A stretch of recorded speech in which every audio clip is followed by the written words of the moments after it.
이상한 변호사 떴냐?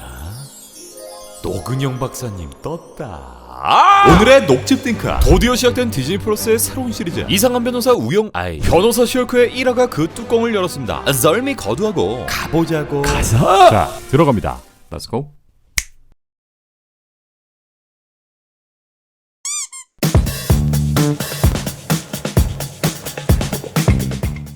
힘과 책임에 대한 이야기로 시작되는 1화. 제니퍼는 변호사 친구들을 상대로 리허설을 진행하고 최종 변론을 누가 할지에 대한 열띤 논의를 하고 있는데, 이내 제사의 벽, 즉 드라마를 시청하는 관객들에게 말을 건네는 제니퍼. 원작 코믹스처럼 제4의 벽을 뚫고 몇 달 전에 이야기를 시작합니다. 몇 달 전 사촌 브루스와 함께 자동차 여행을 떠나게 된 제니퍼. 브루스는 팔에 부착한 작은 장치를 통해 핑거스냅으로 날아갔던 팔을 치유하는 중이었고, 둘은 근황 토크에 정신이 없는데 이때 눈앞에 나타난 우주선. 이들의 차량은 가드레일 밖으로 전복되어 버립니다. 차에서 빠져나온 제니퍼는 팔에 부상을 입게 되는데,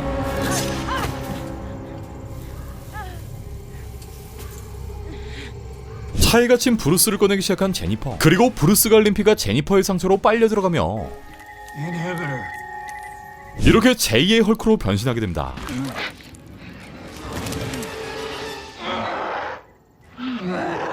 한참 시간이 지난 저녁, 숲에서 깨어난 제니퍼는 근처 바에 도착하고 맨발로 몰래 화장실에 들어가게 되는데, 처음 보는 여자들에게 꽃단장 당하는 제니퍼. 뒤이어 술집에서 나온 남자들은 브루스를 기다리던 제니퍼에게 추파를 날리는데,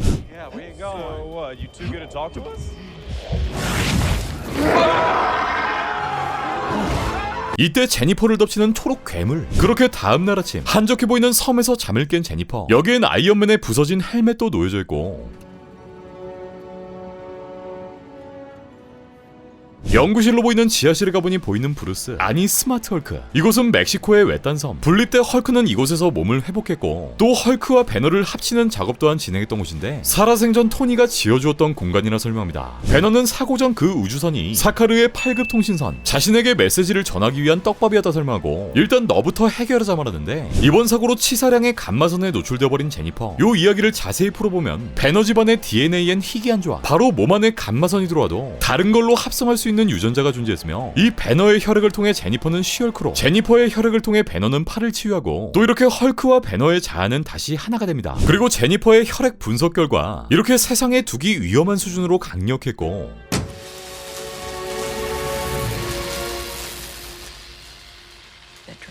다시 인간 제니퍼의 모습으로 돌아가는 건 불가능한 수준이라 설명합니다. 그리고 갑자기 이상 증세를 보이는 제니퍼. 는 그냥 배고팠고요. 팬케이크를 먹으며 심신을 달래는 제니퍼. 배너는 이제 전혀 다른 삶을 살아야 한다만 하고, 더 이상 변호사의 일은 할 수 없으며 무려 15년 동안 헐크로 살아가기 위한 훈련을 거듭해야 한다만 합니다. 네, 본인의 연구 기록을 기재한 이 두꺼운 파일 철과 함께 말이죠. 그렇게 시작된 훈련, 분노와 두려움을 원동력으로 한 실험이 진행되는데, 헐크로 변했을 때 미친듯이 자아가 분열됐던 배너와는 달리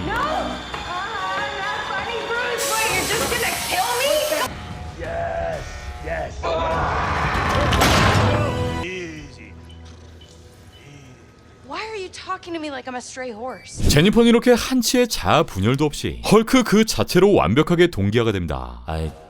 노근영 박사님? 결국 10년 동안 고군분투했던 헐크의 연구 기록은 무쓸모였고, 이제 다시 인간으로 돌아가기 위한 방법을 알아내면 되는 셈. 배너는 2년 동안 헐크로 변신해 있던 기간, 사카르 행성에서 검투사로 살았던 시절도 언급하고, 단순하게 화를 냈을 때 일어나는 일들, 본인뿐만 아니라 주변의 모든 것 모두가 죽음과 파멸의 길을 걷게 될 것이고, 한번 괴물이 되면 엄청난 꼬리표가 될 거라는 자신의 경험 담긴 조언을 건넵니다. 그렇게 진행된 요가 수업, 개 빡치게 만들기 수업,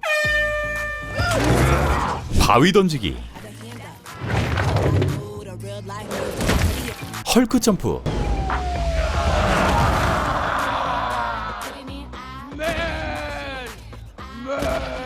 균형 수업, 벼랑 끝에서 떨어뜨리기, 알코올 수업까지. 이 바는 배너와 토니가 함께 만든 바이기도 한데, 배너는 토니가 이 바에서 술을 먹으며 스티브의 뒷담을 깠다는 깨알같은 썰까지품이다. 하지만 히어로의 삶을 살지 않겠다는 제니퍼. 변호사 일을 하며 이미 화를 참는 짓에 능통해버린 제니퍼는 이렇게 분노 또한 자유자재로 컨트롤하며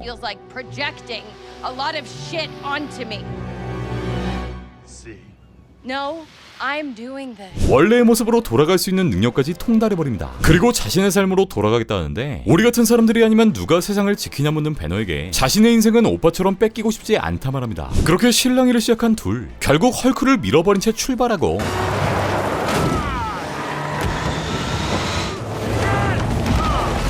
헐크로 변신해 죽통을 후리는 제니퍼. 그렇게 시작된 헐크들의 싸움. 노근영 박사님의 파워는 처음 치고 정말 어마어마했고, 야, 그래도 안경 쓴 사람 때리면 안 되지.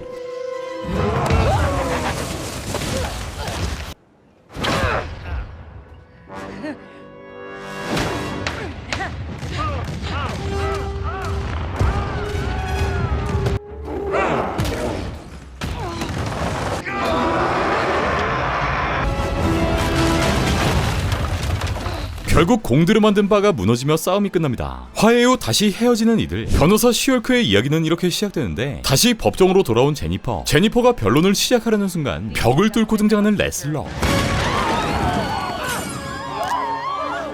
네, 원작 속 시얼크의 숙적인 타이타니아가 등장합니다. 제니퍼는 별 수 없이 시얼크로 변신하고 이 타이타니아에게 갈기는 정권 찌르기. 그렇게 자유자재로 능력을 쓰는 우리의 히어로 시얼크의 일화는 모두 끝이 납니다.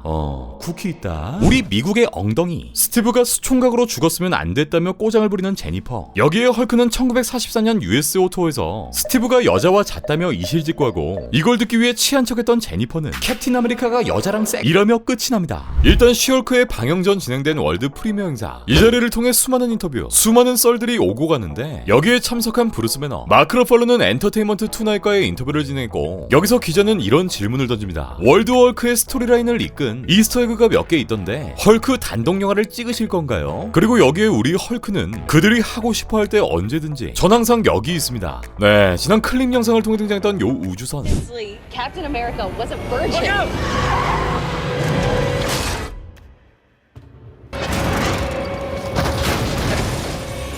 바로 지난 또르 라그나르크를 통해 등장했던 그랜드마스터의 자가용. 아주 짧게 사카르 코도모가 등장했고 이 우주선을 피하다가 변을 맞아버리는 변호사와 브루스. 헐크는 사카르 행성의 그랜드마스터 밑에서 광전사로 활동했고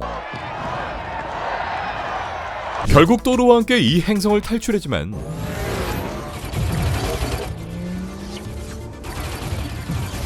이 코도모를 소유한 누군가가 이렇게 브루스를 찾아온 셈인데 결국 요 이스터에그는 향후 진행될 수 있는 브루스에 대한 이야기, 즉 헐크의 단독 솔로 작품을 암시하는 떡밥이기도 하죠. 일단 이와 관련된 내용은 추후 영상을 통해 좀 더 자세하고 재밌게 다뤄볼게요. 그럼 다음 주 녹즙 2화에서 보자.